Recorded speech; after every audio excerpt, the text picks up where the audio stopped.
Hey guys, if you like our channel then subscribe it. Thank you. অনির্ণেয়তার সূত্র, the Broglie O Einstein. বিতর্ক অনির্ণেয়তাবাদ ঠিক আপেক্ষিক তত্ত্বের মতোই নব্য কোয়ান্টাম তত্ত্বকেও রহস্যচ্ছন্নতা সৃষ্টির কাজে লাগানো হলো। বিশেষ করে প্রতিক্রিয়াশীলদের আর ধর্মধ্বজীদের কাজে লাগলো। অনির্ণেয়তা সূত্র ইনডিটারমিনেসি প্রিন্সিপল, এই সূত্র অনুযায়ী একটি নির্দিষ্ট মাত্রার চেয়ে বেশি নিখুঁতভাবে কোনো কণার গতিবেগ আর অবস্থান একই সঙ্গে নির্ণয় করা সম্ভব নয়। এই যে মন্তব্য, এটা একটা সমীকরণের ভৌত রূপ, যে সমীকরণ কতিপয় রাশির নির্ণয়নের কাজে সবিশেষ উপযোগী। অনির্ণয়তার সূত্র কয়েকটি কাল্পনিক পরীক্ষার সাফল্য ও ব্যর্থতার উপর প্রতিষ্ঠিত। তার মধ্যে সবচেয়ে যেটি বিখ্যাত সেটি হলো গামা রশ্মি অণুবীক্ষণের পরীক্ষাটি। এই পরীক্ষা অনুযায়ী একটি কণাকে পর্যবেক্ষণ করতে গেলে সেই পর্যবেক্ষণের ক্রিয়াই তার অবস্থান থেকে তাকে সরিয়ে দেবে, অর্থাৎ পর্যবেক্ষণ না করলে তার অবস্থান থাকত, পর্যবেক্ষণ করলে আর সে অবস্থান থাকবে না। উদাহরণ হিসাবে অত্যন্ত কার্যকর হলেও এই ধরনের পরীক্ষা কখনোই কার্যক্ষেত্রে করে দেখানো সম্ভব নয়, এবং এই ধরনের পরীক্ষার অবতারণার ফলে পর্যবেক্ষকের মৌলিক গুরুত্বসম্পন্ন ভূমিকার ধারণা কোয়ান্টাম তত্ত্বের উপর প্রক্ষিপ্ত হয়ে পড়েছে। অথচ কোয়ান্টাম তত্ত্বের কোনো প্রকৃত নয় ওই ধারণা।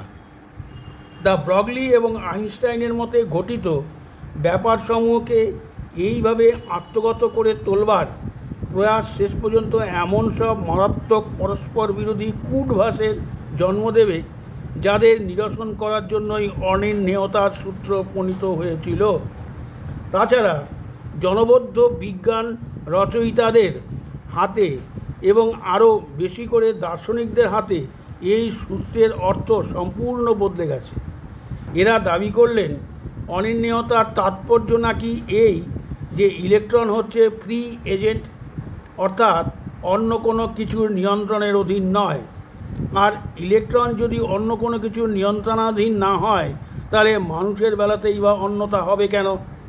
সুতরাং পরিমাণবাদের মানে ডিটারমিনিজম সমগ্র প্রসত্তায় ধূলিসাৎ করে এবার স্থাপন করা যাক অনির্ণেয়তার বিশৃঙ্খলা। মজার ব্যাপার হচ্ছে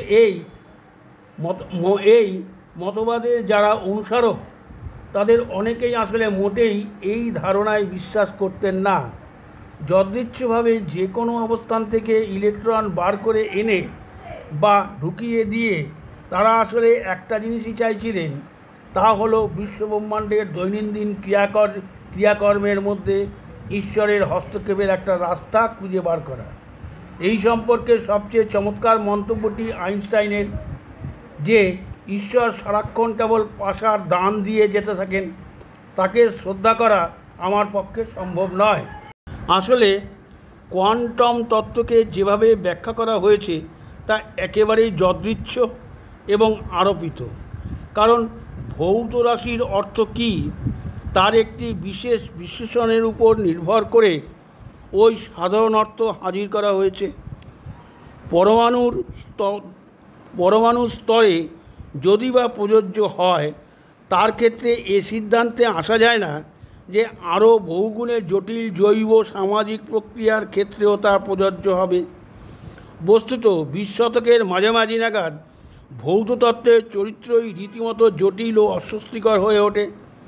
অবশ্য নতুন দৃষ্টিভঙ্গি এসে বদলে দেওয়ার আগে পর্যন্ত পূর্ববর্তী যুগের ভৌত তত্ত্বসমূহেরও ঠিক একই দশা হয়েছিল। এখানে একটা অতীব গুরুত্বপূর্ণ কথা বলা দরকার।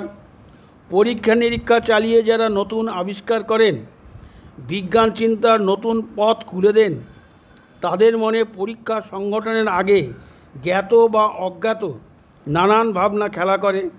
কিন্তু যে সমস্ত তত্ত্বের সাহায্যে পরে ওই সব পরীক্ষালব্ধ ফলাফল ব্যাখ্যা করা বা সমন্বিত রূপ দান করা হয়, তার সঙ্গে পূর্বোক্ত ভাবনা চিন্তার বিস্তর ফারাক থাকে এবং সে ফারাকটা একেবারে মৌলিক।